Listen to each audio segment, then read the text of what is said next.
ধ্বংস কৰে কাৰণে হাজত পাহাৰ পাতি আছে ক'ত বাকি একো নাই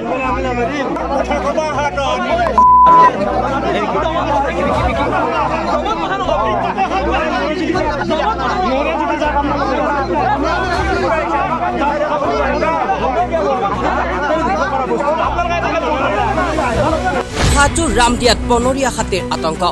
নিশাৰ পৰা ৰামদিয়াৰ বিভিন্ন ঠাইত ঘূৰি ফুৰিছে প্ৰকাণ্ড দতাল হাতী এটা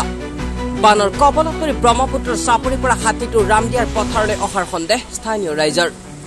ইখন গাঁৱৰ পৰা সিখন গাঁৱলৈ ঘূৰি ফুৰিছে আতংকিত হাতীটো হাজো আঞ্চলিক বন বিভাগক খবৰ কৰাৰ পিছতো গুৰুত্ব নিদিয়াৰ অভিযোগ ৰাইজৰ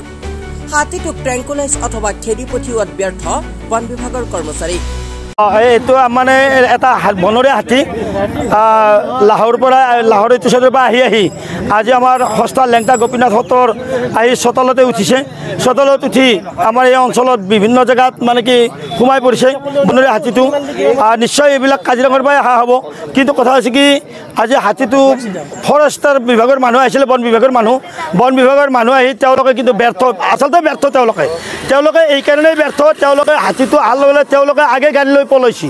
তাৰমানে ৰাইজ নপলাওঁতে গাড়ী লৈ তেখেতসকলে পলাইছি তেখেতসকলে এনে ৰাইজৰ মাজতে এটা মানে হেৰি দি গ'ল তেখেতসকলক যে ৰাইজক এটা মানে কি ব্লেম দি গ'ল যে ৰাইজে তেওঁলোকক বেয়া ব্যৱহাৰ কৰাৰ কাৰণে তেওঁলোকে পলাইছে আচলতে তেওঁলোকে হাতীৰ ট্ৰেংকুলাইজাৰ কৰাত ব্যৰ্থ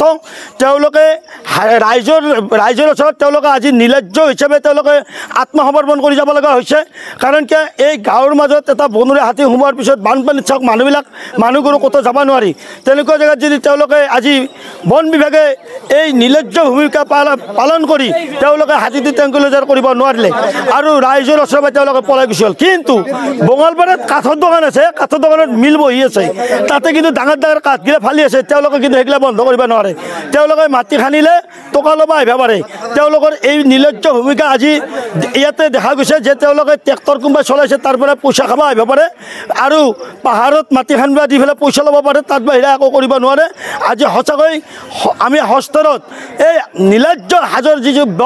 বন বিষয়া তেখেতক আমি ধিক্কাৰ দিছোঁ ৰাইজে তেখেতৰ নিচিনা মানুহ হাজোত থাকি হাজোৰ পাহাৰ চাহ ধ্বংস কৰিব নালাগে তেখেতে কাঠমিলবিলাক বন্ধ কৰিব নোৱাৰা মানুহ এটাই আৰু হাতীটো ট্ৰেংকুলাইজাৰ কৰিব নোৱাৰিলে গতিকে আমি মাননীয় বন মন্ত্ৰী মহোদয়ক বিনম্ৰ অনুৰোধ জনাইছোঁ হাতীটো অতি শীঘ্ৰে ট্ৰেংকুলাইজাৰ কৰি যাতে একদম চিৰিয়াখানাত বা কোনোবা বন বিভাগ ফৰেষ্ট এৰিয়াত এৰি দিয়ে তাৰ কাৰণে আমি অনুৰোধ জনাইছোঁ হাজোৰ পৰা প্ৰাঞ্জল কলিতাৰ ৰিপৰ্ট DA 365